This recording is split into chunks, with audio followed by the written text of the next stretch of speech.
In the 18th and early 19th centuries, a Native American empire rose to dominate the fiercely contested lands of the American Southwest. This empire has gone nearly unrecognized in American history.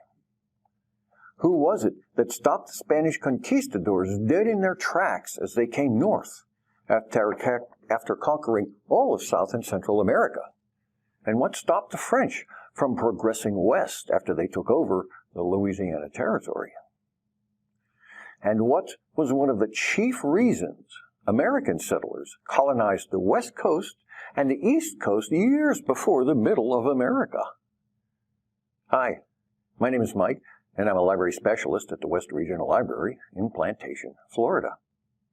Today, I'd like to tell you about a book that will take you back to a terrifying time in American settlers' history, but a magnificent time for Native American people. Numunu, or the people known to the American moving west as Comanche. Population between 20,000 and 30,000 at their peak. So savagely bloodthirsty and warlike, they swept everyone off the southern plains. They nearly exterminated the entire Apache tribe. From northwest Texas and adjacent areas in eastern New Mexico through southeastern Colorado, southwestern Kansas, western Oklahoma, and down to northern Chihuahua in Mexico, they lived and raided. Their military mastery was derived from the horse. They were the prototype horse tribe, the tribe that could do more with a horse than any other tribe could. So they pretty much hunted buffalo and started wars. Empire of the Summer Moon. Published in 2010, a finalist for the Pulitzer Prize and the National Book Critics Circle Award, a New York Times notable book. Spent 82 weeks on the Times bestseller list. Winner of the Texas Book Award and the Oklahoma Book Award. The New York Times Book Review characterized this book this way. This bestseller and stunning historical account of the 40-year battle between Comanche Indians and white settlers in the United States Army for control of the American West is nothing short of a revelation. Will leave dust and blood on your jeans. Empire of the Summer Moon spans two astonishing stories. The first traces the rise and fall of the Comanche, the most powerful Indian tribe in American history. A stunning historical account of the 40-year battle for control of the West. The second entails one of the most remarkable narratives ever to come out of the Old West, the epic saga of the pioneer woman Cynthia Ann Parker and her mixed-blood son, Quanah, who became the last and the greatest chief of the Comanches. Although readers may be more familiar with the tribe names Apache and Sioux, this book describes the legendary fighting ability of the Comanche that determined just how and when the American West would open. How Comanche boys became adept bareback riders by age 6, and full Comanche braves were considered the best horsemen who ever rode.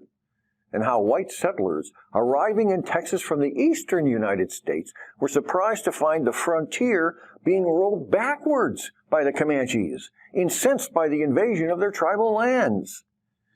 An interesting fact in the book: so effective were the Comanche that they forced the creation of the Texas Rangers and account for the advent of the new weapon specifically designed to fight their prowess on horseback with a bow and arrow, the 6-gun.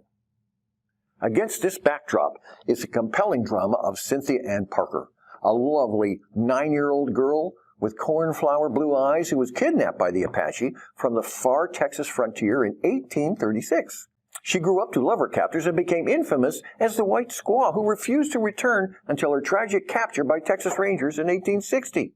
More famous still was her son, Quanah, a warrior who was never defeated and whose guerrilla wars in the Texas Panhandle made him a legend.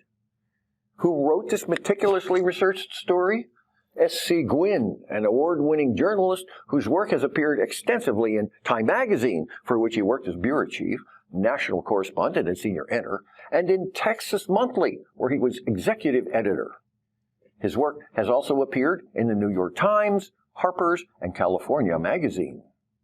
He's the author of 2 other acclaimed books on American history, Rebel Yell, The Violence, Passion, and Redemption of Stonewall Jackson. It was also a New York Times bestseller and named a finalist for both the National Book Critics Circle and the Penn Literary Award for Biography.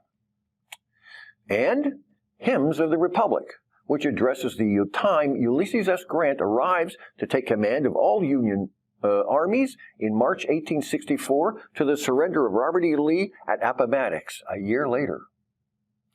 Empire of the Summer Moon. This book is only 370 pages and certainly doesn't read like an old dusty historical tome. It's written in a modern style and includes some rather graphic battle or Indian attack descriptions. I absolutely recommend this book to you, even if you're not a history buff. If you're an American, read it. Broward County Libraries carries it in hard copy, ebook, both Kindle and EPUB, and audiobook.